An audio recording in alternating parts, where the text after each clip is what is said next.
ይህ አዋርድ የሚሰጠው ከኳስ ጋር በጣም ችሎታና ውብ ሰዎችን ስለማይ እርግጠኝነት እዛ ቁጥር ላይ እደርሳለሁ። ሰላም ውድ የሳቅ ስፖርት ተመልካቾች፣ ሳቅ ስፖርት በሌላ ስራ ተመልሷል። መልካም ቆይታ። ሜዳ ላይ ቀንድ እስከሚያበቅል ድረስ እየተራገጠ የሚገኘው አረቡ ማለቴ ፖርቹጋላዊው ክርስቲያኖ ሮናልዶ በ2025 የግሎብ ሶከር የሽልማት መድረክ ላይ የሚድል ኢስት ሽልማትን አሸነፈ።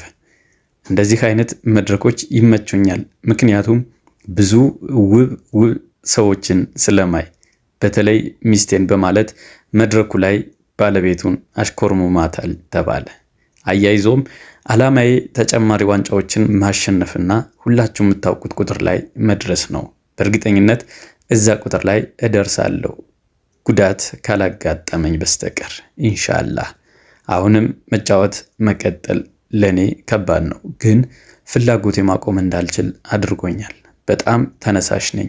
ሁሌ እግር ኳስ መራገጥ፣ ዋንጫዎችን ማሸነፍ፣ ጎሎችን ማግባት እፈልጋለሁ በማለት መድረኩ ላይ አሽሙር የቀላቀለ ንግግር መናገሩ ተገለጸ። ከ2 ዓመት ምናምን እገዳ በኋላ መራገጥ የጀመረው ሌላኛው ጅልጥ አቃጣሪ ፖል ፖግባ ሮናልዶ እዚህ ተገኝቷል። ሁላችንም አንተን እያየን ነው ያደግነው። ሁላችንም እግር ኳስ ተጫዋቾች እንድንሆን አነሳስተኸናል።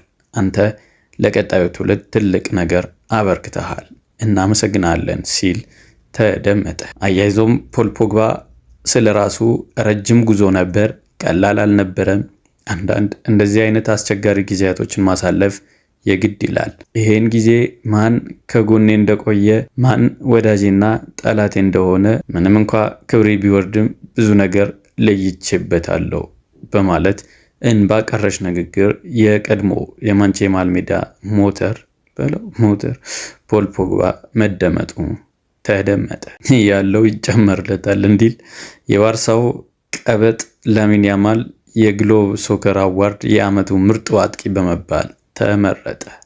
በተጨማሪም የማራዶና አዋርድ አሸናፊ መሆኑን ተረጋገጠ። ይህ አዋርድ የሚሰጠው ከኳስ ጋር በጣም ችሎታና ታለንት ላላቸው ተጫዋቾች መሆኑን ተገለጸ።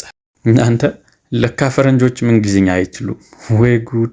የፕሮግራሙ መሪ ያማልን በእንግሊዝኛ የሆነ ነገር ሲጠይቀው ከዛ አስተርጓሚው ያማልን ያለው ነገር ገብቷል አይደል ሲለው ያማል መልሶ አዎ፣ ግን እስቲ ለማንኛውም ተርጉምልኝ። ጥያቄው እንዲህ ይል ነበር፣ ከማን ጋር ራስን ማነጻጸር ትፈልጋለህ? ላሚን ያማል ከማንም ጋር አልፈልግም፣ ምክንያቱም ራስህን ከማንም ጋር ስታወዳድር ከውድድሩ ባጭሩ ትሰናበታል። እንደ ሮናልዶ ያሉ ተጫዋቾች የሰሩትን ስራ የሰሩት ራሳቸውን በመሆኑ ነው።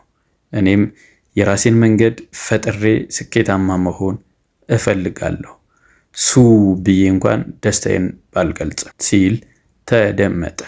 ስትከታተሉት የነበረው ሳቅ ስፖርት ነው። በሌላ ስራ እስከሚመለስ መልካም ቆይታ ይሆንላችሁ።